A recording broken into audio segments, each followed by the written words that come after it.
Okay, hello 13 doubles. I thought I'd quickly go through question 7, not because I think you'll have actually too much trouble with it, although actually the ban on using the vector product might stress you out, but also because I want to show you that we can do these questions online. So if you've ever got any questions for me, I can just scan in the solution and pop it on YouTube, and maybe I'll be able to entice you into visiting a YouTube live session with me on one day as well. Who knows? Okay, so I'm just going to write down the basics of the question over here, the A, B, and the C, 9, 10, 4, and C is minus 3, minus 2, minus 2. And the first part of the question is they want us to find a vector perpendicular to both AB, and AB we can just write down straight away as 2, 8, minus 2,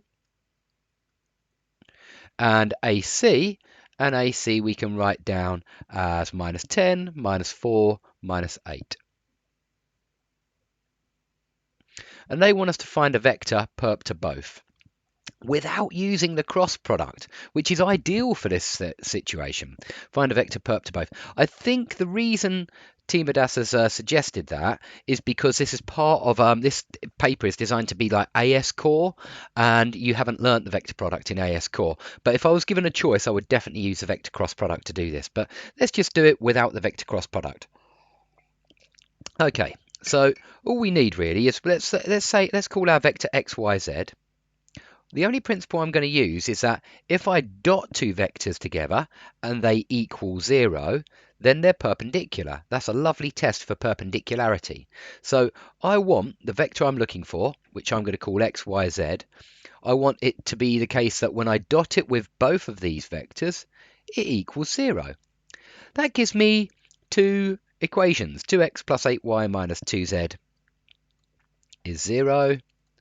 But also minus 10x minus 4y minus 8z is 0.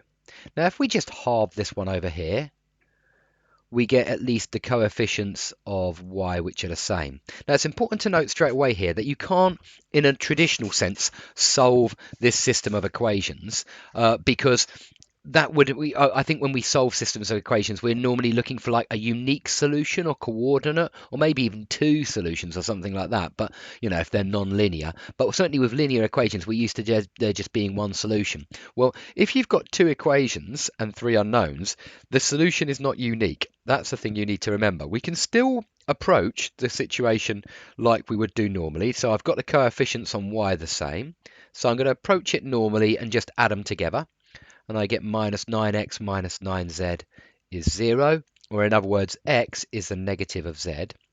But what you can do here basically is you've now got conditions. You know that for this vector that you're looking for, the x component must be the negative of the z component, and the y component, well, we can use this equation or this equation, either equation really, to establish what y is if you know what x and z are. So what you can do now is basically a little like trick.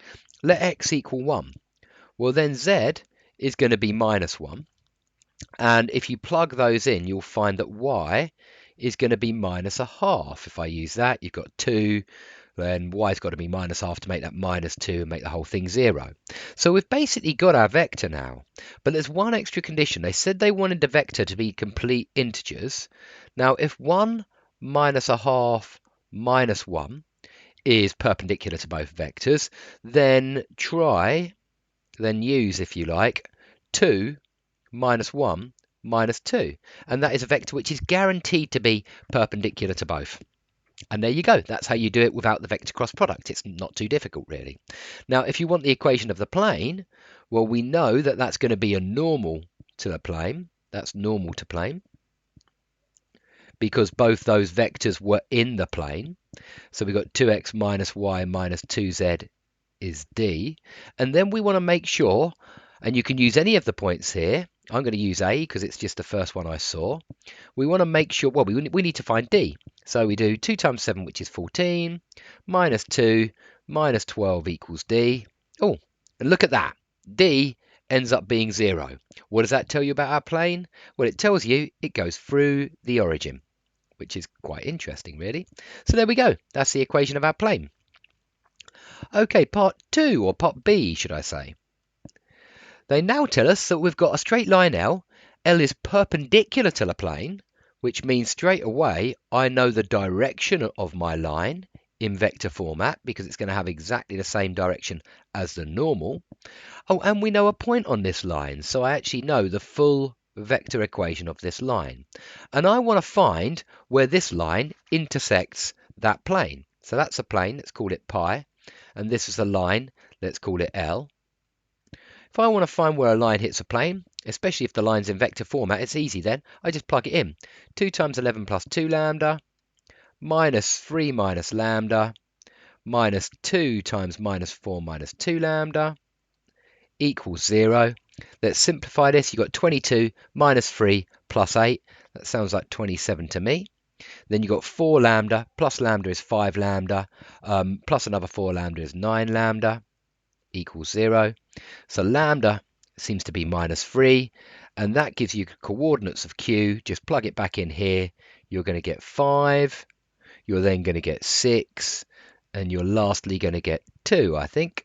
Minus 4 plus 6 is 2, yeah. And there we go. That's the coordinates of Q.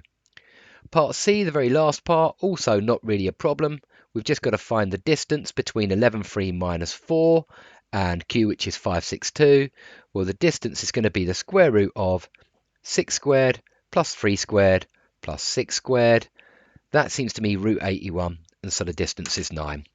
Okay, do let me know in the comments if you need me to do any more questions on this paper. I'm very happy to. I think it's a nice gentle start actually. He does more difficult ones, trust me on that, so we'll have a look at those very, very soon. But try this one first. You've got the solutions in the comments as well. Check your answers and let me know how you get on. Keep up the great work.